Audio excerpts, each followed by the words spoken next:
며칠 전에 요 앞 사거리 도로상에서 제가 신호 대기하고 서 있을 때였습니다.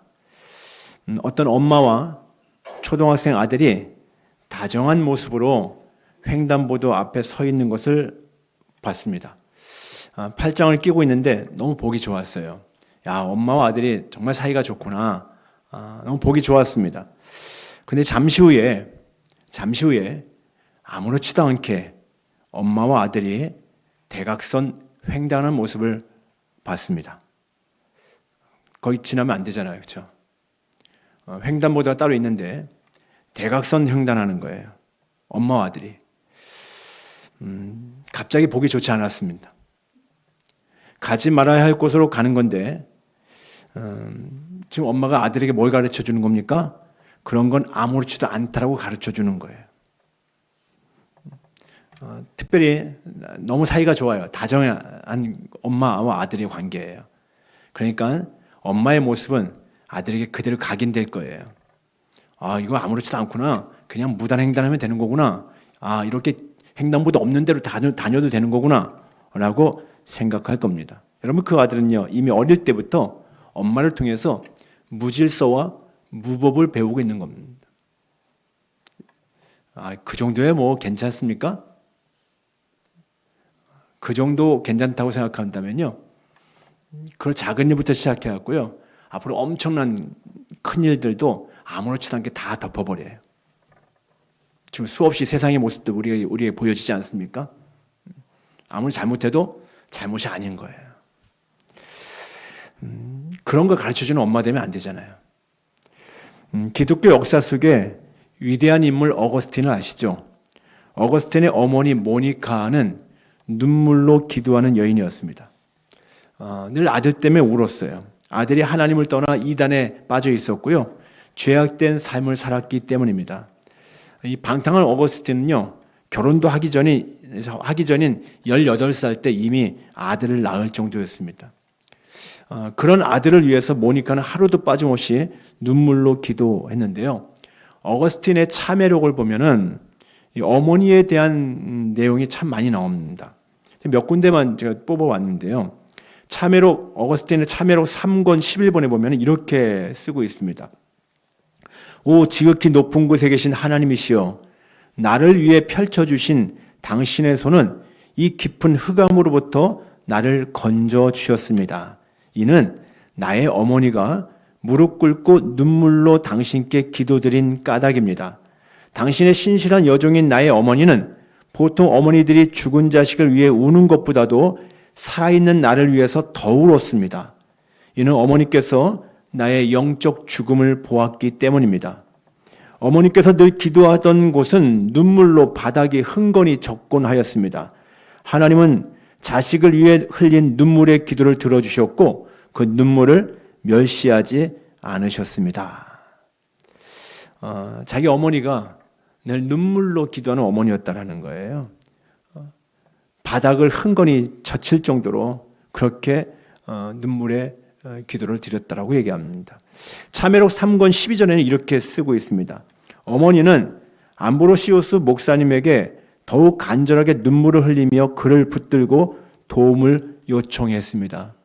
아들을 위해서 아들을 이렇게 변화시켜달라고 기도하는 거잖아요. 근데 목사님에게 막 그냥 도와달라고 기도해달라고 요청하는 거예요. 그때 이제 이렇게 목사님이 이렇게 얘기합니다. 그는 말했습니다. 하나님이 당신을 축복하시기를. 눈물의 아들은 결코 망하는 법이 없습니다. 어머니는 나와 이야기할 때면 곧잘 이 이야기를 내게 들려주셨습니다. 어머니는 목사의 그 말을 하늘에서 들려줄 음성으로 여기시며 사셨습니다. 눈물의 기도를 하는 어머니의 아들은 결코 망하지 않는다라는 목사의 말을 늘 가슴에 새기고 늘 기도하며 살았다라는 거예요. 참회록 9권 10번에 보면은 어머니와 어거스틴은 많은 대화를 나누는 내용들이 나오는데요. 그때 어머니가 이렇게 아들에게 말합니다.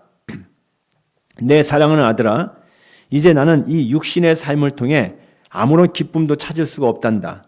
내가 이 땅에 남아서 더 이상 무슨 일을 하며 무슨 목적으로 살아야 하겠느냐? 이 세상에서는 더 이상 바랄 아무런 소망이 없구나.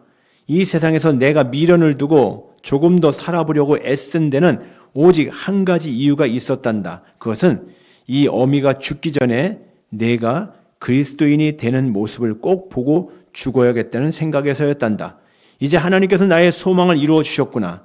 이제는 내가 세상이 주는 쾌락을 경멸하고 주님의 종이 되었으니 말이다. 이제 내가 이 땅에서 할 일을 다 이루었구나. 아들을 위해서 눈물로 기도한 이유가 아들이 그리스도인 되게 해달라고. 그리스도인 되게 해달라고. 그거 보고 죽게 해달라고. 그렇게 기도했다라는 거예요. 근데 이루어졌다라는 거예요. 모니카는 이렇게 평생 동안 매일같이 아들을 위해서 기도했고 그 기도는 다 이루어졌다라는 것입니다. 여러분들 너무 귀하지 않습니까? 눈물의 기도를 올릴 때 그 어머니의 자식은 결코 망하지 않는다라고 말하고 있습니다. 한국의 엄마들은 자녀를 위한 교육열이 세계적으로 유명하다고 하죠. 자녀를 성공시키기 위해서라고 한다면 뭐든지 다 할 수 있는 엄마들. 생명 걸고 뒷바라지 할 수 있는 부모들이 한국에는 참 많습니다. 그런데 그런 자녀들의 결론이 그리 좋지 않은 경우가 참 많습니다. 잘못된 열심이었다라는 것이죠. 어거스틴의 어머니 모니카에게 배우면 좋겠습니다.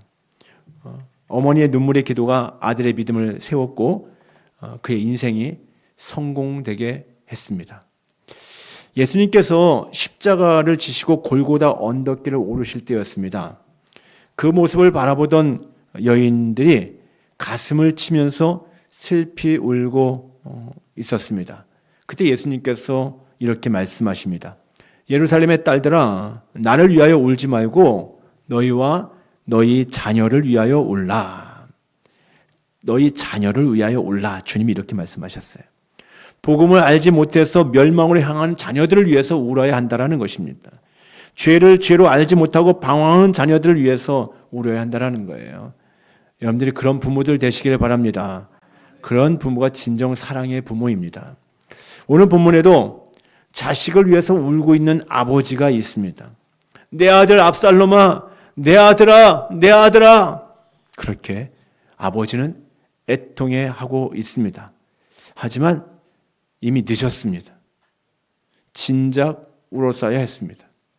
울고 있지만, 아버지가 울고 있지만, 아들을 위해서 울고 있지만 늦었어요. 더 빨리 울었어야 됐습니다. 진즉 울었어야 했습니다. 어떤 배경인가 하면요, 다윗의 군대와 반역자 압살롬의 군대가 전쟁을 했습니다. 다윗의 군대가 대승을 거뒀습니다. 요압 장군이 다윗 왕에게 전쟁의 소식을 전하려고 전령을 보냈습니다. 두 사람이 각각 소식을 가지고 다윗 왕에게로 달려갑니다. 먼저 아히마아스라는 사람이 먼저 도착해서 보고를 합니다. 왕이 하나님 여호와를 찬양합니다. 여호와께서 손을 들어 내 주 왕을 대적하는 자들을 넘겨주셨습니다. 전쟁에서 이겼다라는 것이죠. 왕의 대적자들 하나님이 물리치셨다라는 거예요. 하지만 왕은 그 사실에는 관심이 없었습니다. 왕이 이렇게 묻습니다. 젊은 압살롬은 잘 있느냐? 아니, 승전 보고를 하고 있는데 그거에는 관심이 없고 젊은 압살롬은 잘 있느냐? 그렇게 묻습니다. 두 번째 전령이 도착했습니다. 왕께 아뢰입니다. 여호와께서 오늘 왕을 대적하던 모든 원수를 물리치셨습니다. 그러나 다윗 왕에게는 전쟁에서 이긴 것보다 더 중요한 것이 있습니다. 그래서 또다시 질문합니다. 젊은 압살롬은 잘 있느냐? 압살롬이 누구입니까? 다윗 왕 자신에게 반기를 들고 반란을 일으킨 원수입니다. 그것 때문에 다윗 왕은 도망자의 신세가 되었습니다. 지금 압살롬은 다윗을 죽이려고 하는 거예요. 그래서 다윗이 도망자의 신세가 되어 있어요. 그럼에도 압살롬이 평안히 잘 있느냐? 이렇게 묻고 있는 거예요. 이상하지 않습니까? 반역자고 자기를 죽이려고 하는 자인데 평안히 잘 있느냐 묻고 있는 거예요. 왜 그렇습니까? 아들이기 때문입니다. 그가 아들이기 때문입니다. 어떻게 해서든지 자신을 죽이려고 했던 압살롬이지만 다윗은 여전히 아들로 사랑하고 있습니다. 다윗은 이 아들이 천하의 못된 놈이라 하더라도 사랑했습니다. 끝까지 사랑했습니다. 이것이 아버지의 사랑입니다. 모든 사람들이 다 손가락질해도 페류나라고 욕을 해도 다윗에게는 내 아들이었습니다. 내 아들. 여러분, 그 자식이 잘나고 성공했을 때만 아니라 못나고 실패하고 잘못했을 때에도 그때 그래도 너는 내 사랑하는 소중한 아들, 딸들이야. 그렇게 얘기할 수 있는 부모가 되어야 합니다. 뭔가 잘하고 성공했을 때, 야, 우리 아들 최고네. 우리 딸 최고네. 그렇게 말해주는 부모가 아니라 그 자식이 실패했어도 그 자식이 못났어도 그때도 난 너를 사랑해. 넌 나에게 소중한 아들이야. 나에게 소중한 딸이야. 그렇게 말해줄 수 있어야 합니다. 그것이 우리를 향한 하나님 아버지의 마음입니다. 하나님은 당신의 자녀들이 불순종하고 범죄할 때에도 여전히 포기하지 않으셨습니다. 사랑으로 애타게 기다리셨습니다. 여러분, 그 하나님 아버지의 마음으로 자녀를 소중히 여기고 사랑하시기를 바랍니다. 좋은 아버지인 것 같죠? 그러나 다윗 이미 늦었습니다. 왜냐하면요, 그 아들 압살롬이 죽었습니다. 압살롬이 죽었다라는 거예요. 전쟁에서 이겼다라는 것은 적군 압살롬의 장군이 죽었다라는 거예요. 그 소식을 들은 다윗은 괴로워하면서 울기 시작합니다. 내 아들 압살롬아, 내 아들 압살롬아, 차라리 내가 너를 대신하여 죽었다면, 압살롬, 내 아들아. 그렇게 다윗이 울부짖고 있습니다. 지금 한 구절에서 압살롬의 이름을 3번 부르고 있어요. 내 아들이라는 표현을 5번이나 쓰고 있습니다. 그만큼 그의 슬픔이 얼마나 컸는가를 보여주고 있는 것이죠. 다윗이 차라리 내가 너를 대신하여 죽었다면 이라고 고통스러워하고 있습니다. 자식의 죽음의 소식을 결코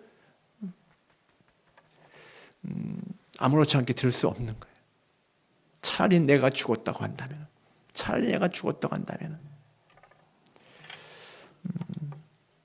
제 아내가 너무 많이 아파요. 어젯밤에도 새벽 3시, 4시 너무 고통스러워서 계속 붙들고 기도하고 만져주고 했었는데, 제가 최근에 이제 아내에게 그런 말을 몇 번 했어요. 차라리 내가 아팠으면 더 좋았겠다. 차라리 내가 아팠으면 더 좋았겠다. 옆에서 그 고통스러운 것을 지켜보는 것이 정말 쉽지 않더라고요. 그 당사자는 얼마나 아플까요? 차라리 내가 아팠으면 좋겠다.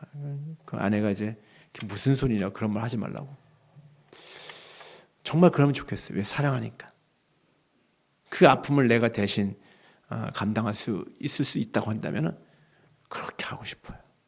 사랑하니까. 지금 다윗이 그런 마음이에요. 차라리 내가 너를 대신하여 죽었다면. 자식을 사랑하는 부모의 마음입니다. 부모는요, 자식이 병들어 아파하면 자신들이 대신 아프기를 원합니다. 자식이 죽으면 차라리 부모가 대신 죽기를 바라면서 오열합니다. 다윗이 지금 그런 심정으로 울부짖고 있는 것입니다. 그런데 이 다윗의 슬픔에는요, 지금 후회스러운 마음이 담겨져 있는 거예요. 왜요? 이 아들의 범죄와 죽음에는요, 아버지 다윗에게도 책임이 있기 때문입니다. 그 다윗의 범죄와 그것에 대한 심판의 결과라는 거예요. 다윗이 범죄했고 그 심판의 결과로 지금 아들이 이런 꼴이 됐다라는 거예요. 압살롬의 죽음은요, 다윗 자신의 죄에 대한 하나님의 징계였습니다. 다윗이 우리아의 아내를 범했어요. 우리아의 아내 밧세바. 그게 남의 아내라는 거예요. 우리아라는 사람의 아내라. 다윗의 아내가 아니라 우리아라는 사람의 아내를 밧세바를 범했어요. 그리고 그 충성스러운 부하 우리아는 치열한 전쟁터에 내몰아서 죽게 했습니다. 하나님은 그 일에 대해서 다윗에게 심판을 이미 경고하셨죠. 사무엘하 12장 10절 이하에 보니까요, 이렇게 하나님이 말씀하십니다. 이제 내가 나를 업신여기고 햇사람 우리아의 아내를 빼앗아 내 아내를 삼았은즉 칼이 내 집에서 영원토록 떠나지 아니하리라 하셨고, 여호와께서 또 이와 같이 이르시기를 보라, 내가 너와 내 집에 재앙을 일으키고 내가 내 눈앞에서 내 아내를 빼앗아 내 이웃들에게 주리니 그 사람들이 내 아내들과 더불어 백주에 동침하리라. 너는 은밀히 행하였으나 나는 온 이스라엘 앞에서 백주의 이 일을 행하리라. 다윗의 그 범죄, 다윗의 간통죄, 이 일에 대해서 하나님이 이미 심판을 선고하셨어요. 그리고 지금 가정이 다 망가지고 지금 이런 일까지 벌어진 거예요. 그럼 어찌 통곡하지 않을 수가 있겠습니까? 알고 보니까 자기 죄 때문이에요. 자기가 더 큰 잘못을 범한 거예요. 자기 죄 때문에 사랑하는 아들 압살롬이 이렇게 망한 것입니다. 그러니 어찌 아들을 미워할 수 있겠습니까? 어찌 아들을 탓할 수 있겠습니까? 다윗은 통곡할 수밖에 없었습니다. 자녀에게 믿음의 본을 보여야 했는데 오히려 자신이 패륜적 범죄를 저질렀고, 그러니까 자식이 잘못해도 제대로 사랑과 징계를 할 수 없는 아버지가 됐던 거예요.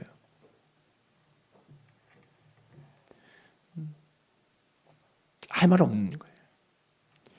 로마서 6장 23절에 죄의 싹은 사망이라고 말씀하고 있는데, 이 죄의 결과가 얼마나 무서운지를 지금 이 다윗의 가정의 모습을 통해서 보여주고 있습니다. 죄의 결과가 얼마나 무서운지.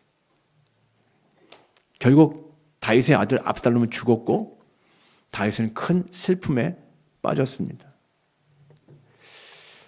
치유상담 사역자 정태기 목사님이라고 계십니다. 이 정태기 목사님이 이런 말씀하셨어요. 자식은 사랑하지 않아도 됩니다. 이게 무슨 말입니까? 자식 사랑해야 되잖아요. 우리 사랑하자고 제가 외치고 있는데 자식은 사랑하지 않아도 됩니다. 이렇게 말씀하셔요. 무슨 의미일까요? 많은 부부들이 남편이나 아내보다 자녀가 더 소중하다고 하면서 자식 때문에 산다고 얘기해요. 야, 난 너 때문에 살아. 난 너 때문에 살아. 내가 우리 집의 소망이야. 그런데요, 그런 가정은 자녀가 상처가 많다라는 겁니다. 그런 말하기를요, 부모는 가정의 중요한 기둥이고 부부간의 애정은 아이들이 마음껏 뛰놀며 성장할 수 있는 놀이터와 같다라고 얘기합니다. 부부의 애정이, 부부의 사랑이 오히려 아이들이 마음껏 뛰놀 수 있는 놀이터와 같은 것이다 라고 얘기하는 거예요. 그러니까 만약 부모라는 두 기둥이 흔들리게 된다면 아이들의 놀이터가 불안정해져서 아이들은 마음껏 뛰놀지 못하고 불안한 마음으로 자라게 된다라는 거예요. 부부가요, 서로 사랑하지 못하고 늘 티격태격하잖아요. 아이들은 불안해요. 아이들에게 뭔가 다 쏟아 부어주는 것 같아요. 원하는 거 다 공급해주고요. 아이들을 뭐 최고로 사랑해주는 것 같고요.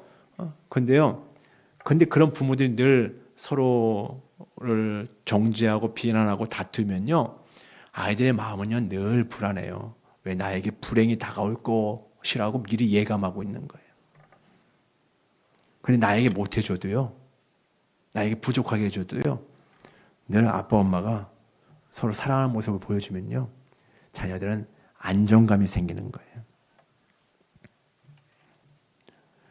늘 다투는 그 부모 밑에서 자란 아이들은요, 눈치를 보게 됩니다. 부모의 흔들림에 따라서 같이 흔들리고 상처를 입게 됩니다. 그런 부모 밑에서 자란 아이는요, 피해의식도 많고요, 자기 중심적이고요, 자기 마음에 들지 않으면 못 견뎌 합니다. 그러니까 자식 중심이 아니라 부모가 건강한 관계 안에서 서로 사랑하는 모습을 보여주는 게 중요하다는 거예요. 자녀들에게 그런 모습을 보여줘야 된다는 거예요. 부모가 서로 사랑하는 모습들, 건강하게 인격적인 관계를 맺는 모습들. 그러면 자녀들이 마음이 푸근해져요. 다윗 역시 한 남편과 한 아내로 사랑하는 부모의 모습을 보여주지 못했습니다. 성경을 보십시오. 다윗이 부부관계가 좋은 모습 보여준 적 한 번이라도 있습니까? 미갈과의 관계도 그렇고요. 아니 밧세바를 간통을 해서 자기 아내로 삼았지만 밧세바와의 좋은 관계, 사랑의 관계가 뭐가 보여집니까? 그냥 간통하고 자녀 낳은 것밖에 없잖아요. 지금 다윗의 부부관계에 대해서는 성경에 그렇게 아름다운 모습이 언급되지 않아요. 그러니까 제대로 된 자식 하나 없었던 거예요.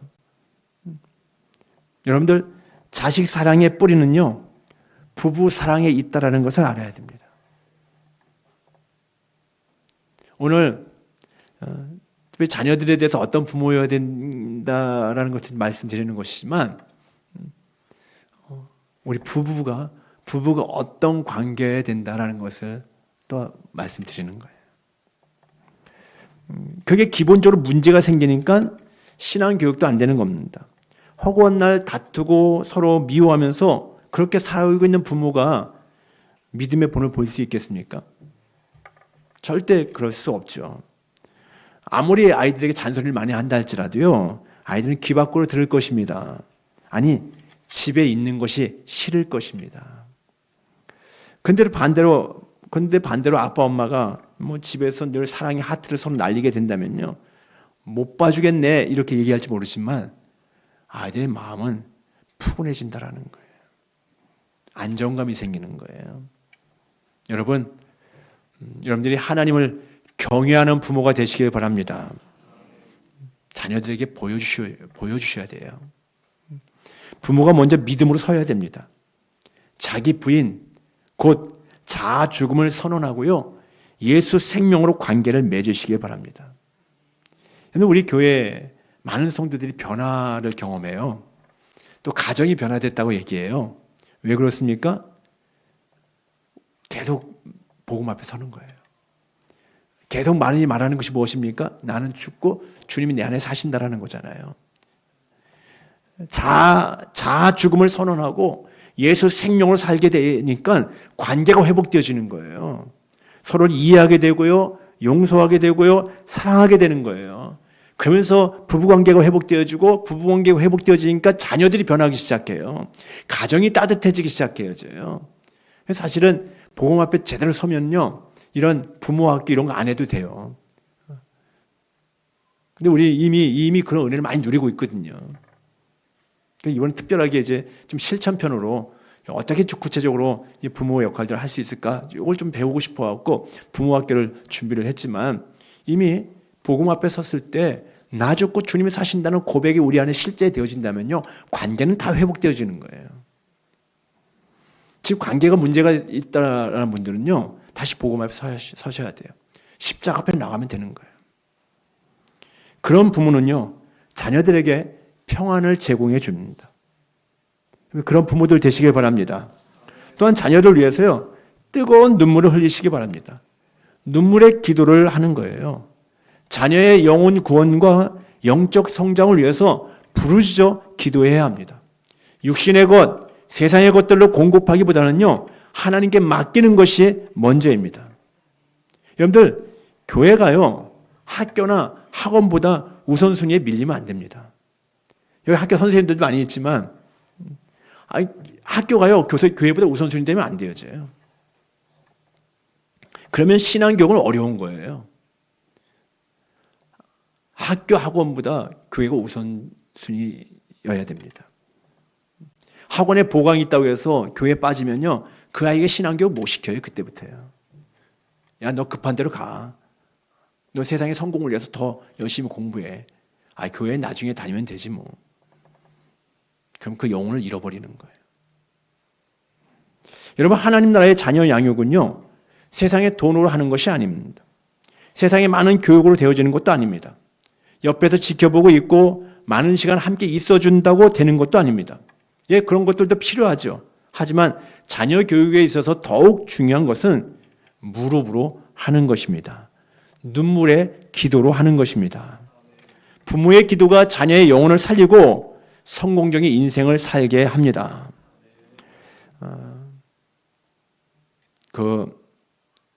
제가 이제 총신대학원 다닐 때 그때 이제 교수님 중에 권성수 목사님이라고 있어요. 권성수 목사님.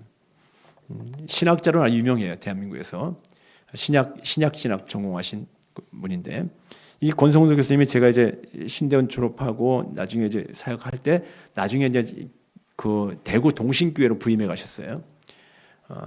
지금은 이제 은퇴하셨는데 최근에 은퇴하셨는데 이 권성수 목사님은 이 한국교회에서 정말 존경받는 목사님인데 그분의 형제가 5명이에요. 서울의 청암교회 그 몇 년 전에 은퇴하신 권성문 목사님도 그분의 형이고 5명의 아들들이 있는데요. 근데 5명의 아들이 다 목사님이에요. 5명의 형제가 다 목사님이에요. 근데 그 아버지가 개척교회 목사님이었거든요. 개척교회 목사님인데 너무 가난한 목사잖아요. 아들들 공부시킬 수가 없는 거예요. 권성동 목사님도 검정고시 출신이에요. 아들들 공부시킬 수도 없고 형편이 안 되니까 검정고시 통해서 뭐 대학 들어갔는데 대학 등록금 줄 수도 없고 생활비도 줄 수도 없고 이런 형편이었어요. 근데 그 개척교회 목회하는 그 아버지가 5명의 아들을 위해서 늘 기도할 때 눈물로 기도하는 거예요. 그리고 하나님 이 아들들 다 목사 되게 해주십시오. 막 이렇게 기도하는 거예요. 아니 학교도 못 보내고 뭐 뒷바라지도 못 하는데 늘 눈물로 기도하고 이 아들들 다 목사 되게 해주세요. 그런데 5명이 다 목사가 돼 있고요. 그중에 3명은 신학 박사하고 또 대학 교수도 하면서 목회하시고 하셨던 분. 그 가정이 유명한 가정이에요. 그 아들들 5명 제가 1명 빼놓고는 다 제가 알 정도로 유명한 분들이에요. 세상적으로는 채우지 못했잖아요. 뒷바라지 못했잖아요. 근데 그 아들 훌륭하게 컸거든요. 저는 2 아들 키우는데 2 아들 뒷바라지 잘 못했어요. 그래서 기도하고 하나님께 맡겨드렸을 뿐이에요. 하나님이 책임져 주시더라고요. 여러분, 주님이 기뻐하시고 주님이 책임져 주시는 자녀의 인생이 되도록 부모가 믿음의 통로가 되시길 바랍니다. 부모가 그 역할을 하셔야 돼요. 하나님 없이 그저 세상적인 노력으로 뒷바라지 하면요 잘 될 것 같은데 그 자녀에게 믿음의 영향력을 미칠 수 없습니다. 결코 미칠 수 없습니다.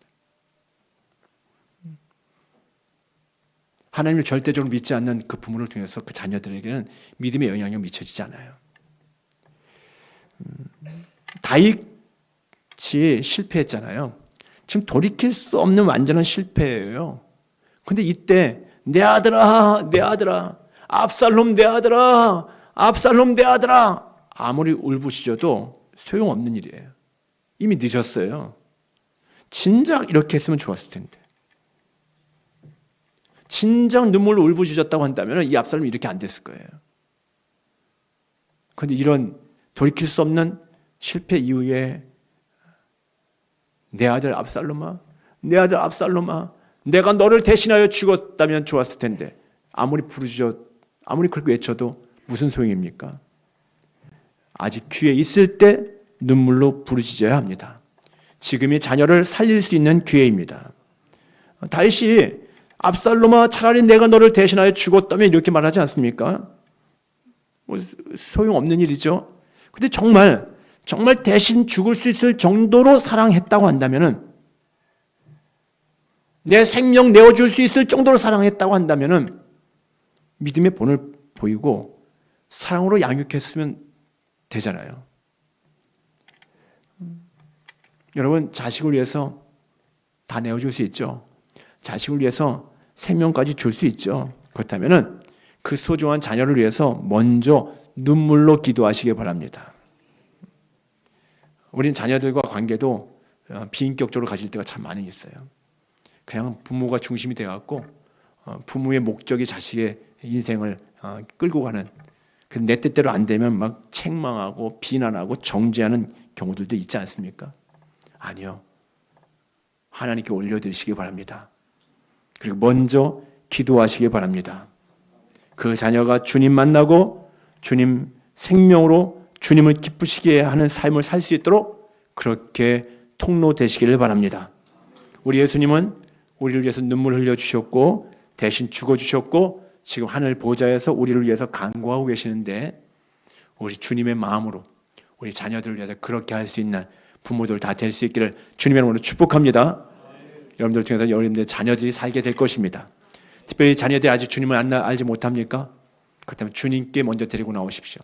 이번 토요일에 우리 자녀들을 위해서, 우리 다음 세대를 위해서 복음이 준비되어져 있습니다. 자녀들 살려야 됩니다.